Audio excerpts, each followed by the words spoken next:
And when I went in for her 2-week checkup at the pediatrician's office, was devastated. She was not back up to birth weight, and she was really struggling.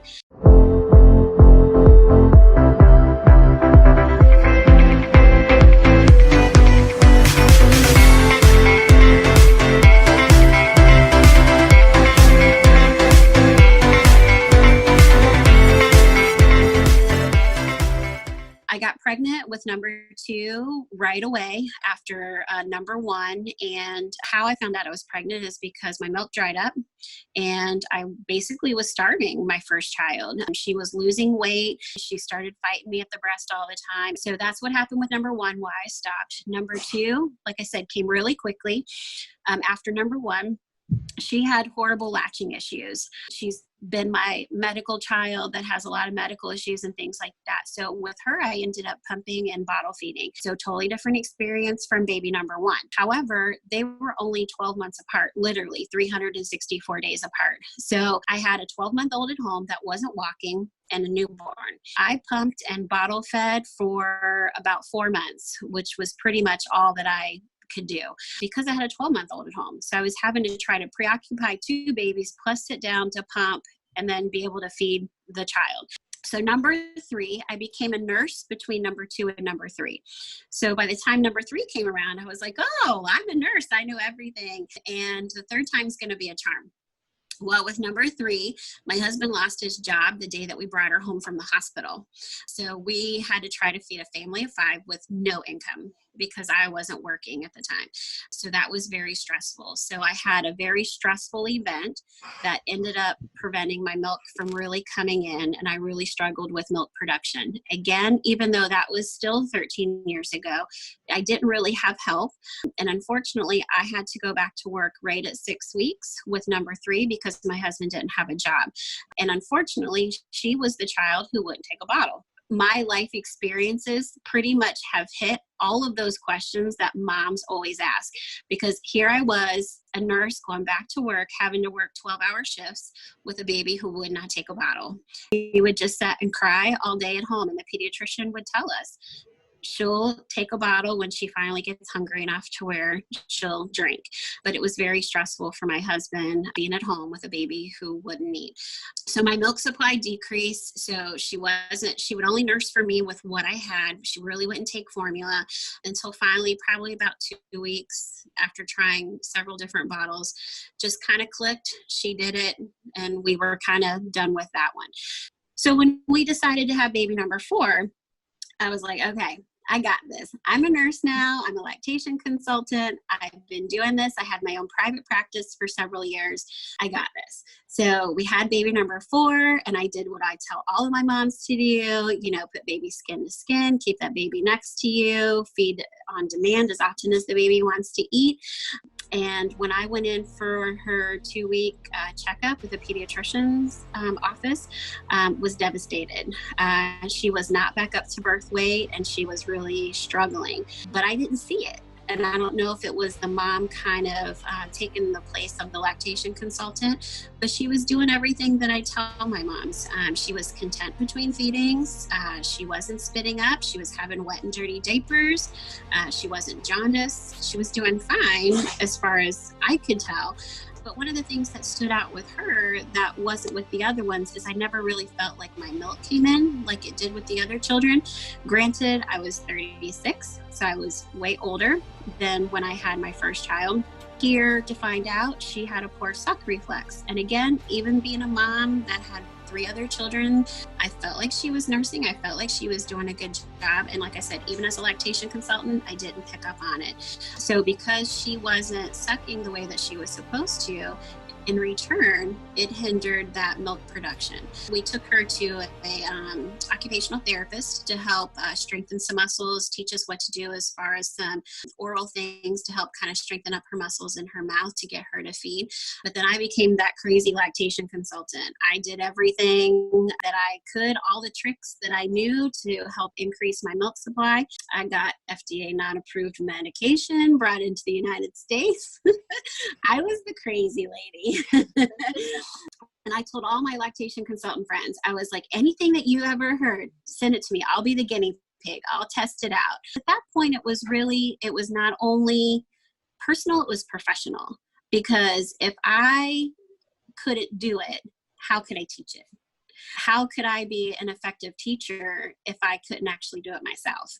So it became a professional level as well. So it was very difficult. And, breastfeeding is one of those things that is really a major commitment. It's not something that is easy for everybody. So it was a lot of making sure I was taking supplements, making sure I was eating things to help increase milk supply. I was doing lactation cookies. I was breastfeeding. I was pumping. I got crazy with the scale and weighing her all the time to see how much she would transfer, which got me going crazy. And I recommend my moms not to do that because it really puts a lot of pressure and stress on you. There were some times where my milk supply met her demands, if she wasn't eating as much or when she started solid foods. And there was times where it was lower to where we had to supplement with formula. But ultimately, we made it for 13 months and I was super excited. But it was a long journey. What I found most interesting what you said too was giving them time. And then that first 24 hours, they still have, you say it was brown fat that kind of stores up. Mm-hmm. Because I've had so many moms reach out and say that within hours, if their milk doesn't come in, the doctor goes, well, you might need formula. Or some of the moms I've even interviewed on like their first baby, they were like, I was just told to use formula right away because my milk wasn't in that first day. And that's where issues start to happen. I have a pediatrician that comes in and says, give the baby a bottle. Well, if the mom's giving a baby a bottle, then she's probably not stimulating the breast. And she's just waiting for the milk to come in, what they call a milk come in.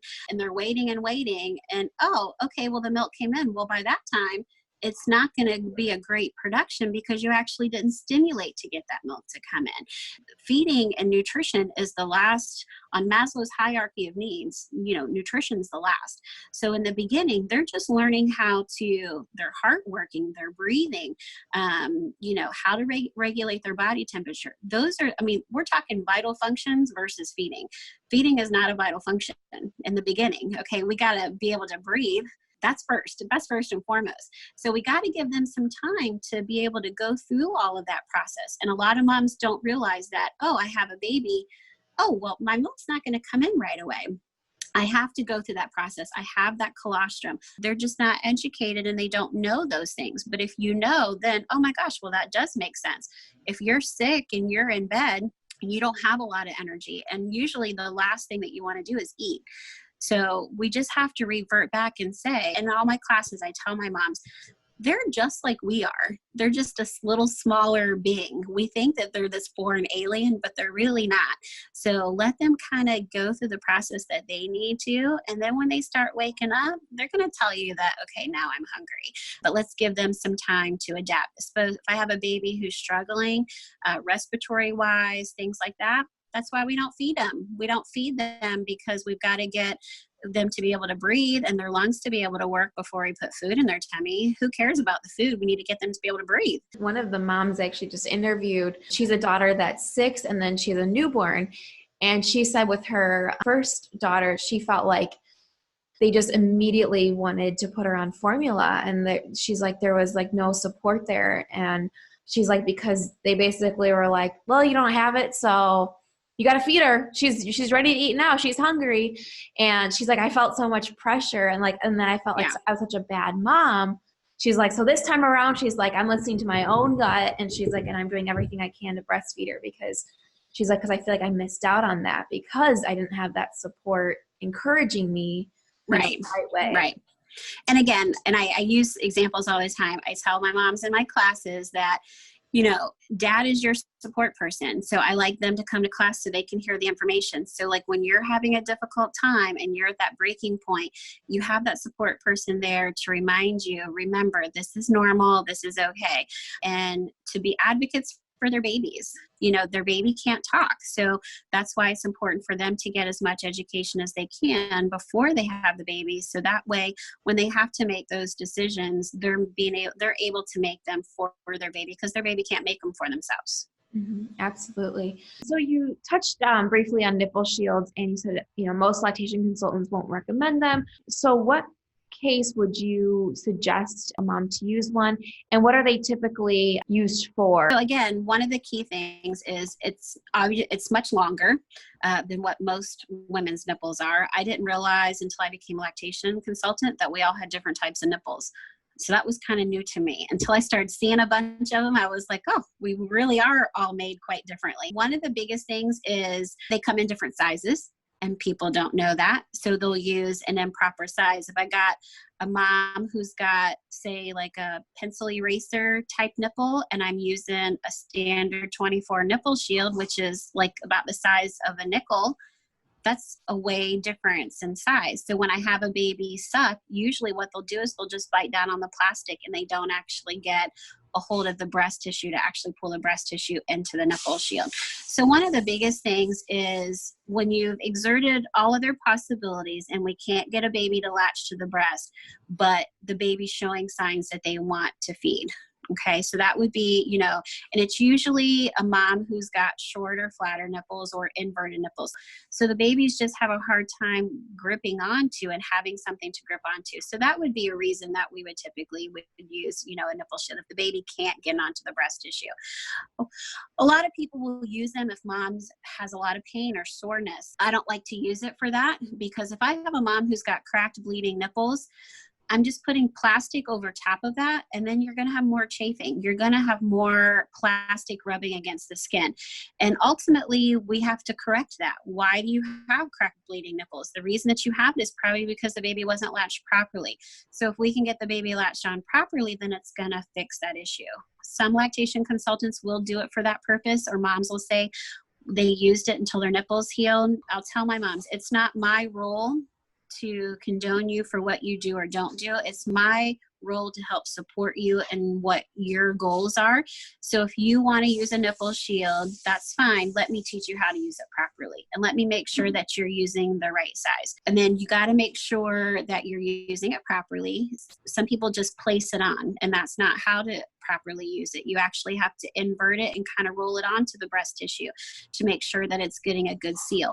The purpose of the nipple shield is actually to provide negative pressure, so it helps withdraw your nipple and pull your nipple out. Okay, so it's kind of, if you have a suction cup and you put a suction cup against a window and you go to take it off, how it has like that popping. So you want to be able to make sure that you're putting it on right to where it's actually making that seal and it's pulling the nipple out. If you're using a nipple shield, make sure that you see a lactation consultant or have somebody just make sure, one, that you know how that you're putting it on properly, and two, that the baby's latched on it properly. So we want that baby to be all the way back on that nipple shield. It is okay to see the circular part that goes up against the breast tissue, but not the actual elongated part. If you see any part of the elongated part, then the baby's not actually latched onto the nipple shield the way that they're supposed to. So what will happen is basically they're just biting down on the nipple shield to where they're not actually able to suck to actually withdraw the colostrum from the breast. And then in return, mom's going to have a lot of soreness, typically cracking. Baby's not getting the nutrition that they need, so therefore they're going to lose weight. They're going to start to get dehydrated. Mom's milk might not come in.